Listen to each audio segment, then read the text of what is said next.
Be strong.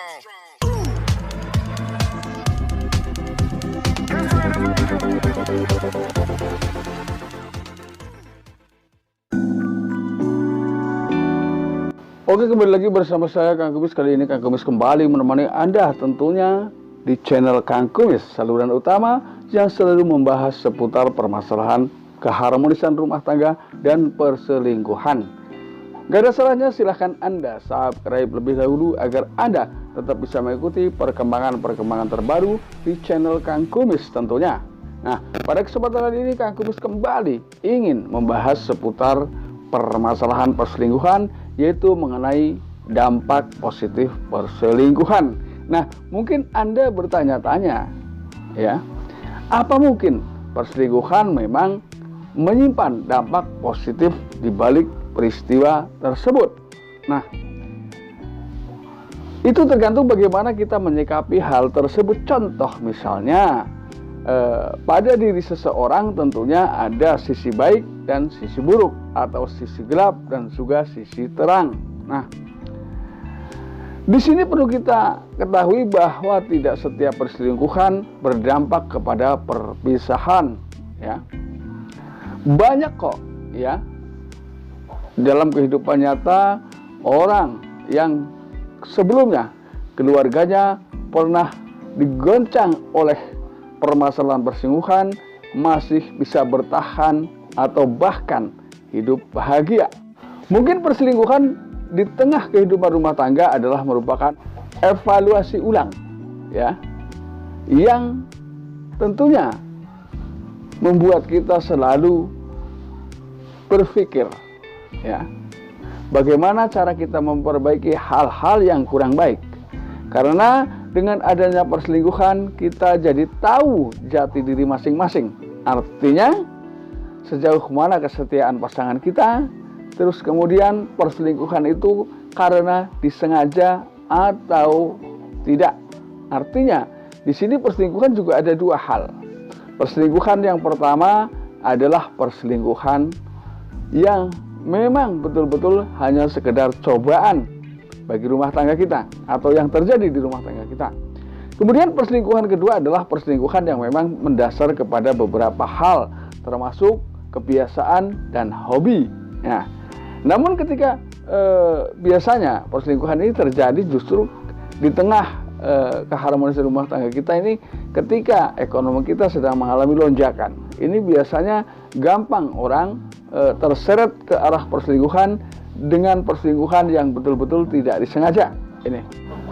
Lalu dampak positifnya apa? Nah, setelah mereka betul-betul insaf, ya, ingin kembali, tentunya ini adalah kembali ke depan. Saya katakan ini adalah merupakan evaluasi ulang untuk kedua belah pihak, ya. Artinya jika memang si pelaku sudah betul-betul ingin menghentikan karena memang bukan faktor kesengajaan, tapi memang murni godaan sekejap, ya, yang justru ini bisa sedikit banyak merusak kepercayaan awalnya. Namun biasanya ketika memang perselingkuhan yang tidak dilakukan dengan sengaja, ini dengan cepat menimbulkan penyesalan terhadap dirinya. Artinya setelah itu dia berusaha memberikan kepercayaan kembali terhadap pasangan, menumbuhkan kepercayaan sekuat mungkin, ingin membuktikan bahwa kejadian perselingkuhan yang lalu itu hanya sekedar cobaan, ya. Karena kembali lagi memang perselingkuhan sungguh menggoda. Nah, di sini dibutuhkan sikap-sikap yang memang luar biasa dalam menghadapinya. Karena mohon maaf, tidak ada manusia yang sempurna. Di balik sisi buruk manusia pasti ada sisi baik. Nah, makanya ini kita cross check diri kita. Ketika kita menilai seseorang itu mau dari sisi mananya, ya, tergantung Anda. Ketika Anda mungkin sedang tidak suka dengan seseorang, biasanya Anda hanya mengorek kejelekan orang tersebut tanpa melihat bahwa di balik kejelekan tersimpan berjuta kebaikan. Ini. Nah, padahal di sini kita harus bijak. Artinya harus tetap berusaha netral dalam menyelesaikan sesuatu permasalahan. Artinya baik buruk manusia itu pasti ada. Artinya di balik keburukan pasti ada kebaikan yang tersimpan. Nah, maka dari itu waspadalah dalam menyelesaikan setiap permasalahan, ya, karena sisi buruk juga akan terlihat ketika berhasil dikuak. Begitu pula sisi baik. Nah, ini adalah antara sisi baik dan sisi buruk sebetulnya bentuk supaya kedua sifat tersebut dipadukan dan saling sinergi. Artinya kebaikan, ya, itu mampu menutupi keburukan-keburukan kita. Artinya biar terjadi seimbang, ya. Kemudian dampak berikutnya biasanya ketika seseorang sudah berselingkuh dan betul-betul menghentikan kegiatan perselingkuhannya, artinya memang karena semata-mata karena khilaf mungkin, ya, ini akan menjadi lebih dewasa. Satu. Kedua, Anda berdua dengan pasangan Anda tentu bisa membentuk komitmen-komitmen baru yang justru jauh lebih baik dari sebelumnya. Ini artinya nanti setelah itu tentunya pasangan Anda lebih terbuka setiap ada permasalahan. Artinya memang ketika perselingkuhan ini terjadi pada istri betul-betul tidak ingin mengulanginya lagi.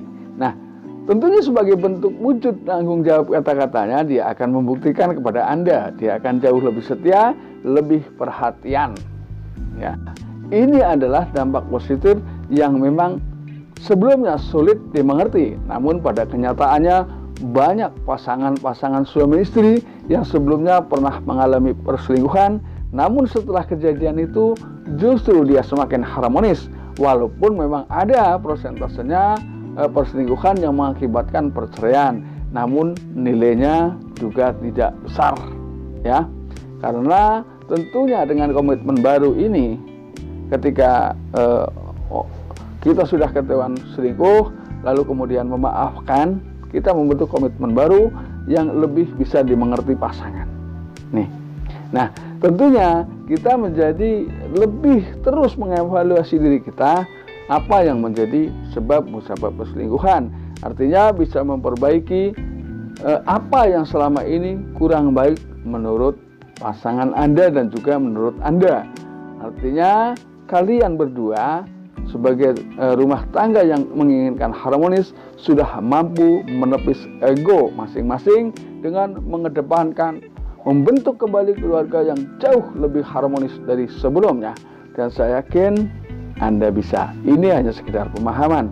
Jadi jangan dianggap orang yang sudah melakukan selingkuh kemudian mereka berkumpul kembali, Anda jangan menilai buruk, karena itu jauh lebih baik daripada orang yang berselingkuh tidak mau mengaku dan terus melakukan aksinya, ya. Lebih baik selingkuh sekali ketahuan, insaf, dan bisa jadi lebih baik. Terima kasih.